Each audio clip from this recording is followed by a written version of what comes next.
Hello friends, welcome to you Tejaswi education point channel. कैसे हैं आप? उम्मीद करती हूँ आप सब ठीक होंगे। मैं पूजा मैम आपके साथ फिर उपस्थित हूँ एक नई क्लास के साथ।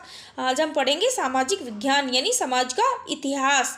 तो आइए इसके बारे में हम आप को बताते हैं कि अंग्रेजों ने कैसे गाँव में अपना शासन शुरू किया, गाँव में भी जाकर उन्होंने अपना राज फैलाया और किस प्रकार उन्होंने शासन किया। इसके बारे में आज हम कुछ टॉपिक लेकर आए हैं। तो आइए चलते हैं हमारी क्लास की तरफ, बढ़ते हैं हम। ग्रामीण क्षेत्रों पर शासन चलाना मुख्य बिंदु। अंग्रेजों ने कैसे ग्रामीण क्षेत्रों पर अपना शासन किया। 12 अगस्त 1765 को मुगल बादशाह ने ईस्ट इंडिया कंपनी को बंगाल का दीवान तैनात किया। बंगाल की दीवानी हाथ आ जाना अंग्रेजों के लिए निश्चय ही एक बड़ी घटना थी। दीवान के तौर पर कंपनी अपने नियंत्रण वाले भूभाग के आर्थिक मामलों की मुख्य शासक बन गई थी। 1865 से पहले कंपनी ब्रिटिश से सोने और चांदी का आयात करती थी और इन चीज़ों के बदले सामान खरीदती थी। अब बंगाल में इकट्ठा होने वाले पैसे से ही निर्यात के लिए चीज़ें खरीदी जा सकती थी।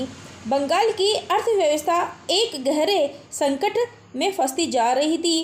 कारीगर गांव छोड़कर भाग रहे थे क्योंकि उन्हें बहुत कम कीमत पर अपनी चीज़ें कंपनी को जबरन बेचनी पड़ती थी। किसान अपना लगान नहीं चुका पा रहे थे, कारीगरों का उत्पादन गिर रहा था और खेती चौपट होने की दिशा में बढ़ रही थी। 1770 में पड़े अकाल ने बंगाल में 1 करोड़ लोगों की मौत की नींद सुला दिया। इस अकाल में लगभग 1/3 आबादी समाप्त हो गई। बंगाल की अर्थव्यवस्था संकट में थी, इसलिए कंपनी ने स्थायी बंदोबस्त लागू किया, मगर स्थायी बंदोबस्त में भी समस्या पैदा कर दी। कंपनी के अफसरों ने पाया कि अभी भी जमींदार जमीन में सुधार के लिए खर्चा नहीं कर रहे हैं। असल में कंपनी ने जो राजस्व तय किया था वह इतना ज़्यादा था कि उसको चुकाने में जमींदारों को भारी परेशानी हो रही थी। जो जमींदार राजस्व चुकाने में विफल हो जाता उसकी जमींदारी छीन ली जाती थी। बहुत सारी जमींदारियों को कंपनी बाकायदा नीलाम कर चुकी थी। 19वीं सदी के पहले दशक तक हालत बदल चुके थे। बाजार में कीमतें बढ़ी और धीरे धीरे खेतों के विस्तार होने लगा। इसमें जमींदारों की आमदनी में तो सुधार आया, लेकिन कंपनी को कोई फ़ायदा नहीं हुआ क्योंकि कंपनी तो हमेशा के लिए राजस्व तय कर चुकी थी। अब वह राजस्व में वृद्धि नहीं कर सकती थी। महल ब्रिटिश राजस्व दस्तावेजों में महल एक राजस्व इकाई थी।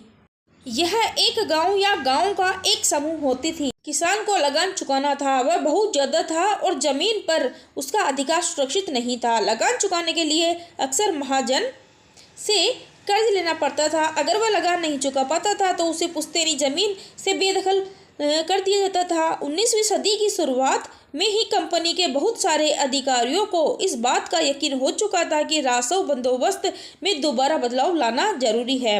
राजस्व इकट्ठा करने और उसे कंपनी को अदा करने का जिम्मा जमींदार की बजाय गांव के मुखिया को सौंपा गया था और इस व्यवस्था को महलवारी बंदोबस्त का नाम दिया गया। ब्रिटिश नियंत्रण वाले दक्षिण भारतीय इलाकों में भी स्थायी बंदोबस्त की जगह नई व्यवस्था अपनाने का प्रयास किया जाने लगा। वहाँ जो नई व्यवस्था विकसित हुई उसे तैय्यतवार और रैयतवारी का नाम दिया गया।